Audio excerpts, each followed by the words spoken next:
Hey everybody, Michael Snyder here, Pacific Northwest Weather Watch. Today is January 20th, and right now we are looking at the infrared satellite imagery here, and you can see BC, Washington, Oregon right now ridging over the area currently, but this frontal system is bearing down here. Got some model disagreement just how strong this front is going to be.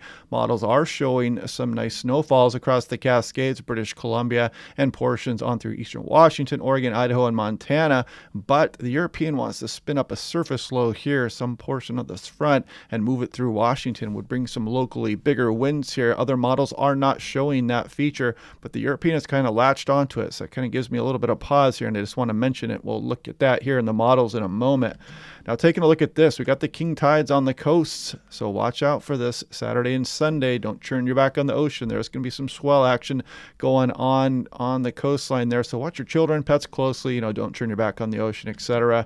This is for Missoula, Montana here, midnight through 9 a.m. Sunday here. I-90 corridor, brief heavy snow, near zero visibility, flash freeze on the roads here. Nice graphic here, so I just had to show it there. Potential for snow squall activity there.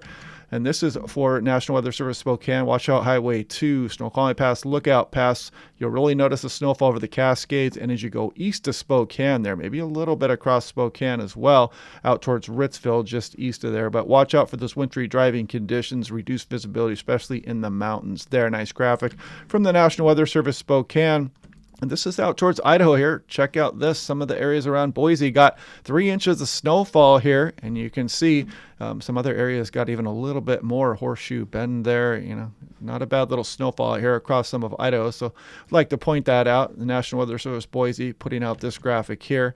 Now this is looking at 10,000 feet, 700 millibars. You can see the next system out here on last night's European run. And you can kind of see that late development here right along the coastline there. The European is pretty insistent on that little surface low showing up. We'll look at some of the other models here in a second as well. But this marks that frontal system. It's going to be moving through on the day Saturday. Now taking a look here, this is the European versus the Canadian on the right. Surface pressure map. You see the ridging over the area currently, but then the frontal system comes in here.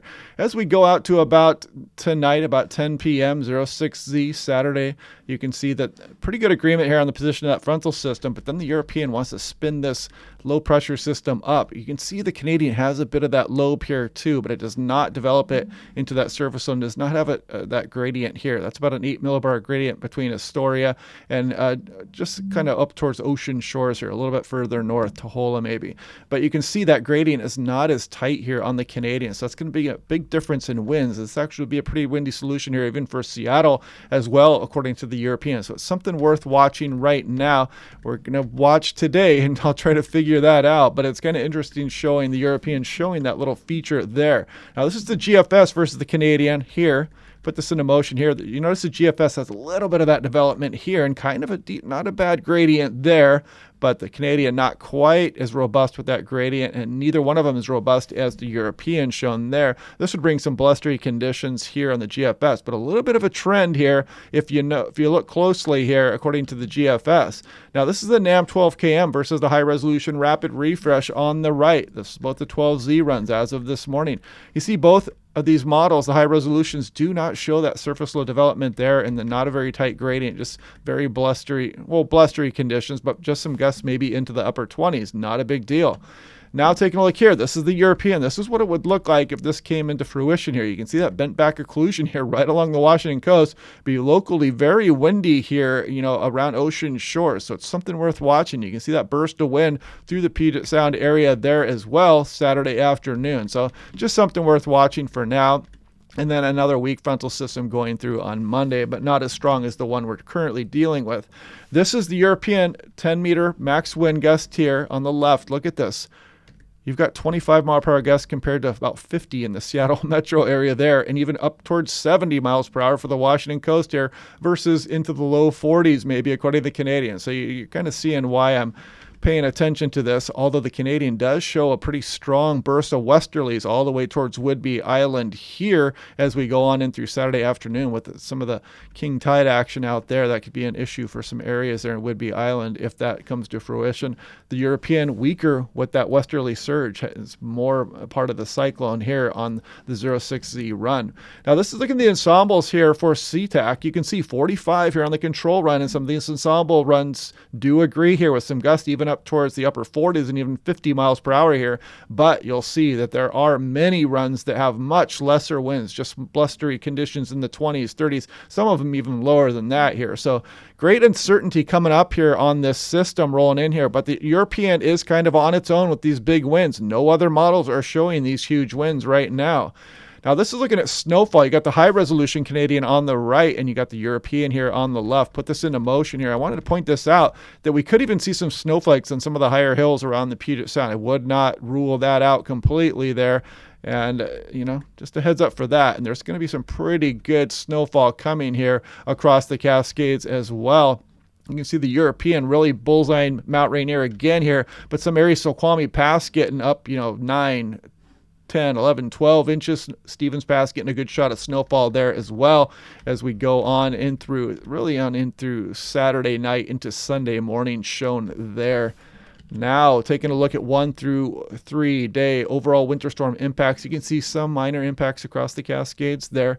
A little bit of an uptick there yesterday. We talked about that a bit here, but nothing too crazy. We're used to it, but just kind of have that heads up though. If that starts snowing 6+ inches, it can really cause some spinouts and even close down the passes for a time there across the Washington Cascade. So heads up for that. This is the avalanche outlook here. You can see we've got some moderate, a little bit of considerable here through western Montana there as well. There's some low across the Oregon Cascades, but watch out if you're going to the backcountry, avalanche.org. Go ahead and click on these. Tells you snow levels and all kinds of good stuff, what to look out for as far as avalanche danger there. Now, this is looking at the extended forecast. This is last night's European run. Here we got the Pacific Ocean, the Gulf of Alaska. There's Alaska, BC, Washington, Oregon here. And again, 500 millibar heights, 18,000 feet. Current ridge, then we got that system going through this weekend here with the mountain snows, and then another ridge builds. Kind of hangs on for a while here as we go on in through the later period. But if you get to about hour 168, this is getting into later next week. You notice that northerly flow setting up there. It looks like a system be mainly dry, moves off to the east there.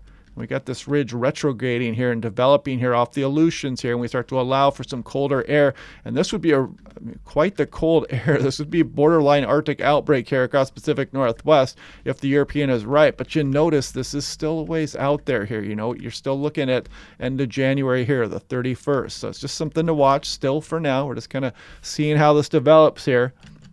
Now looking at that 850 millibar streamline winds and temperature anomaly here, I want to show you what kind of cold air we would be talking about under this scenario as well. So you see the ridge going there, allowing this cold air to start to flirt with the area here, and then we really start to bring it down as that ridge is well offshore here. And you can see across British Columbia would get extremely cold here, and a lot of cold air wrapping around into the west coast here. Classic lowland snow potential here with this kind of setup here. So we'll see if the European is on to something here. We'll continue to watch this day by day, of course. Half the fun is watching these models show something and then seeing if it verifies. Now, taking a look here, this would be that scenario, same thing there. Last night's European run here. This is snowfall 10-to-1 ratio here. There goes that first system across the region there. And you notice we have kind of some ridging here. We get a break, but as we go through the extended, watch what happens here. Just kind of showing you guys that European showing kind of a classic lowland snow event here going on. Multiple rounds of snowfall would be included across many of the lowland areas underneath such a scenario shown here. But this is purely fantasy for now. I'm just kind of showing you right now what the potential is as we go on in through the extended. Purely fantasy right now, just entertainment only.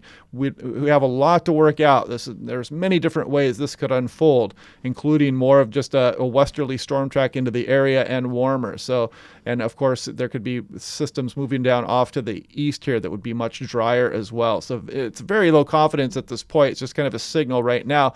But you can kind of see that there is that potential here as we go on through the extended. Now, this is looking at the GFS here.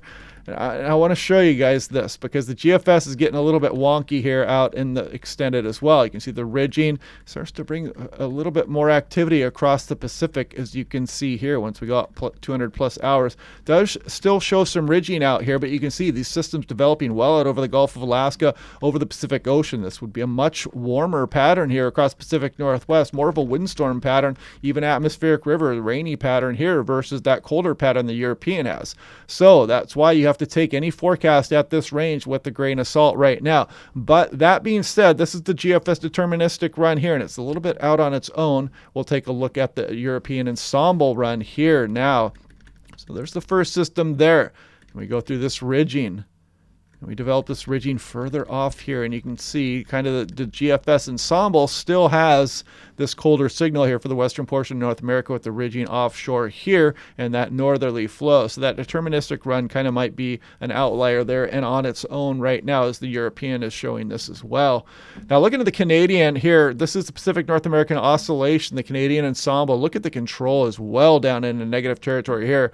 Strong indicator that pattern is setting up here with the troughing over the Pacific Northwest and that ridging out over the Pacific Ocean shown there. This is the European deterministic here is the blue line there. Actually, control, sorry. This is the control run here on the European ensemble, and the mean is the green line here. But both of them well into negative territory here. Again, showing the troughing here over Western North America and the ridging out over the Pacific Ocean. So pretty strong signal there. And if you guys know, now you guys are Pacific North American Oscillation experts here, you know this is positive territory here with the storm track out over the Pacific Ocean shown there. But still a long way to go and still just fantasy right now. We're just kind of watching and waiting and see how things unfold as of now. There is no forecast for an Arctic outbreak here across the Pacific Northwest yet. Now, taking a look at this, was issued yesterday as well. February monthly temperature outlook, below average across much of the Pacific Northwest, down in towards Northern California shown here.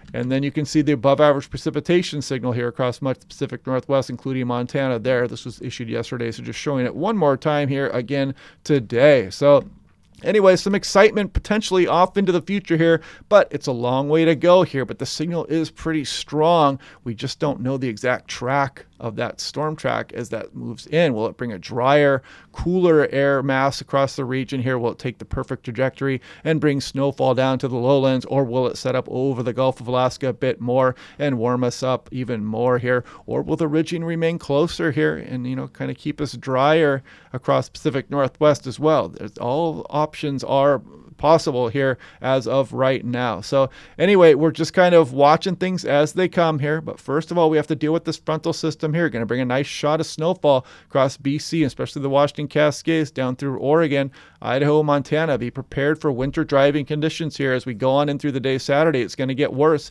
in towards Saturday afternoon and evening here. And the snow levels could be pretty low here with this system as it rolls through here as well. Maybe a few wet snowflakes in some of the higher hills across southwest BC, western Washington, for example, and even places like Spokane can get an inch of snow out of this as well. So heads up for this system first, and we're going to be dealing with some ridging for a while too. So we're going to be below average precipitation across the region here for the next week or so after this frontal system moves through the area here, and then we'll start to deal with that pattern change coming up there. But anyway, yeah.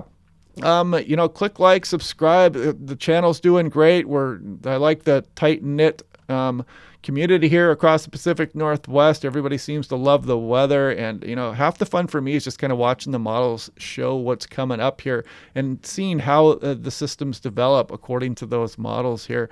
But anyway, yeah, so we'll go ahead and look at this day by day. We'll do it again tomorrow. Hope you guys are having a good day, and I will talk to you guys then.